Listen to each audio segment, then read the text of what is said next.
Say good morning. Good morning, Facebook and Facebook. All right, okay, all right. I am the robot.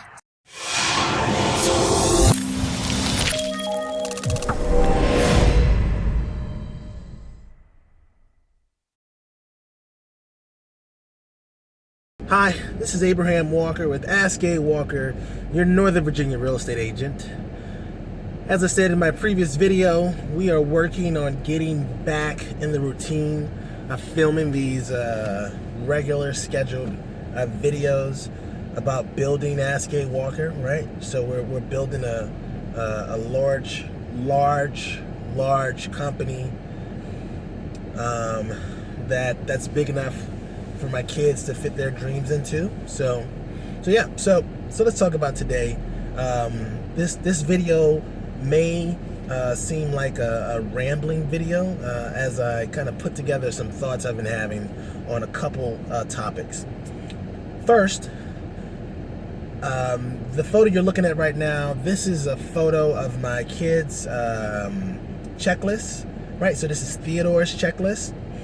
And if you've been following me on Facebook, you'll know that we started a project maybe about a month and a half ago, to where we are getting serious about my children's morning routines, right? My children have a desired result. Their desired result is that they want to watch TV or they want to play their video game. My desired result is everything on this checklist. These are the items that need to be completed for them to earn the right, the privilege to watch TV, to play on their video game, right? They have not made it through the checklist yet, right? So we're going on a month and a half, 45 days or so, and they haven't made it through yet. And that is not the goal is not for us to focus on what they have not completed. The goal is to reward them as they focus on implementation of this beautiful system, right? This system has wins in it for both of us, right? So this system has wins in it that they want to be put together or they want to be ready for school. So a lot of items on this checklist are around school.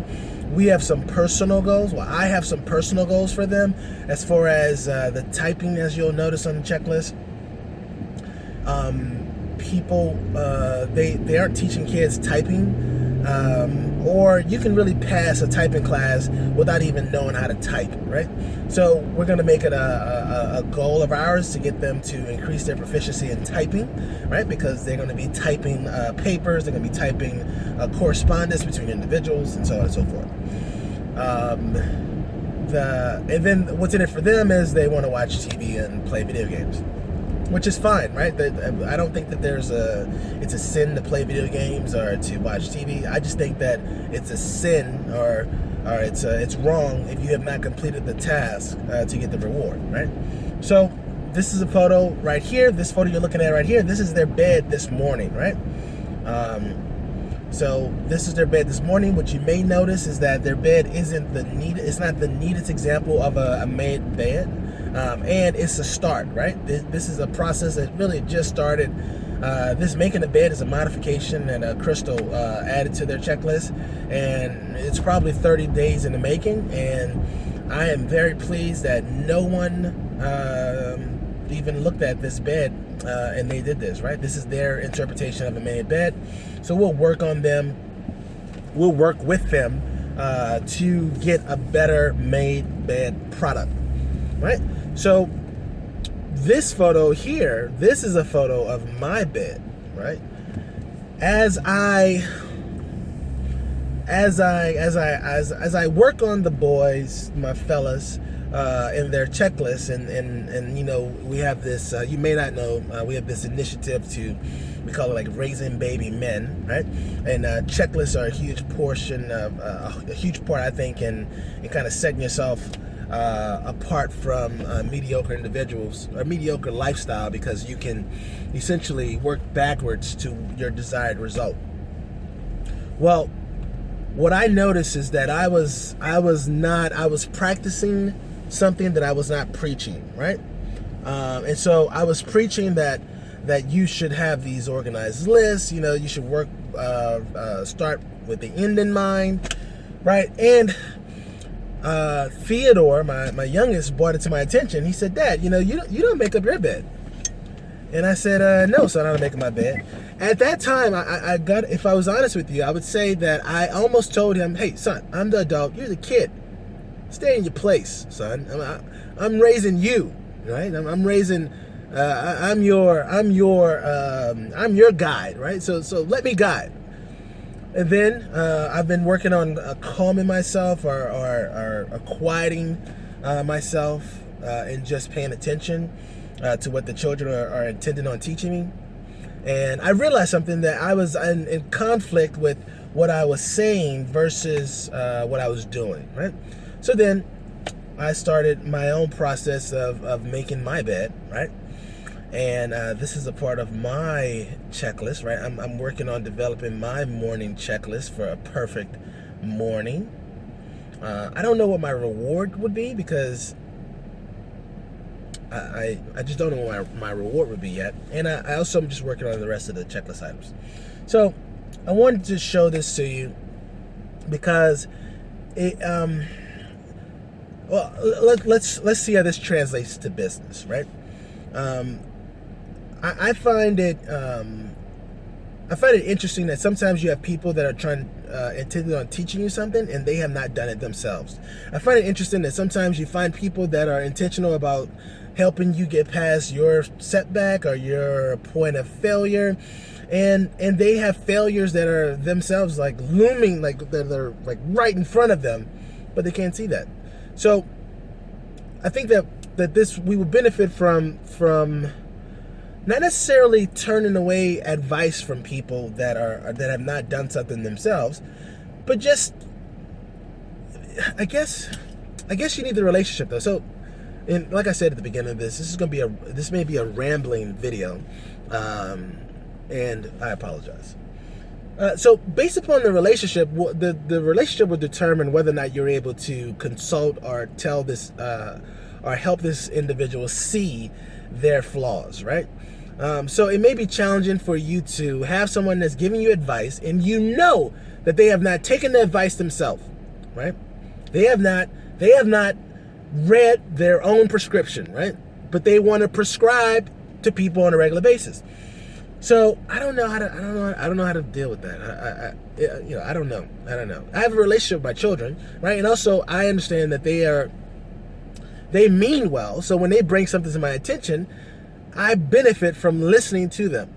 Even though they do not have the perspective that I have, they still have a perspective, a valuable perspective that I do not have. You see how this works? I do not have their perspective, and I would like a complete picture, right? So they help me to get a complete picture. When you're providing someone with advice, it may benefit you to ask them, what do they see in this advice? How do they see this advice affecting you, the advice giver, right? And so on and so forth. I think that's where I'm going with this. I don't know. Like I said, I don't have any sponsors for this show, so I don't really have to be concerned about whether or not it makes sense or not. This is just like a conversation I'm having in my head right now. All right. Let's see, where are we at? Okay, 8 minutes.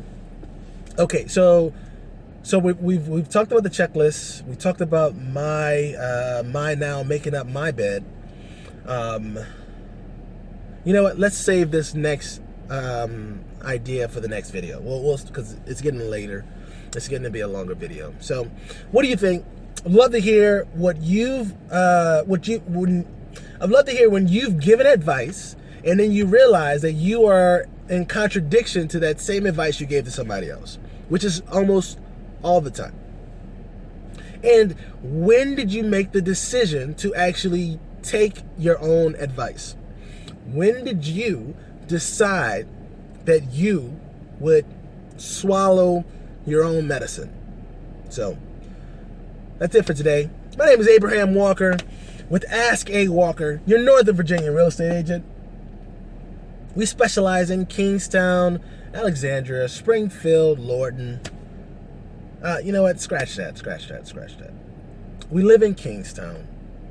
We love Kingstown. We would like to do all of our business in Kingstown. That's our goal. That's our goal, right? At this time, we service Alexandria, Lorton, Springfield. We've gone to Woodbridge, right? So, at this time, we service those areas. In the future, I would like to only fill up my gas tank on a monthly basis. That's how close I would like to, in close proximity, I would like to drive to the properties I'm selling. So, listen to that contradiction in that statement, right? I specialize in this, and that. How could you specialize in that many things? It's almost like when you hear somebody say, this is a priority, that's a priority, this is a priority, that's a priority, that's a priority. What? That's impossible. You can't have that many priorities. Nothing's a priority if everything's a priority. So, like I said at the beginning of this video, this is a bit of a rambling video. We're massaging some ideas. So, Abraham Walker, Ask A Walker, your Northern Virginia real estate agent, and I'll see you on my next video. Peace. Okay.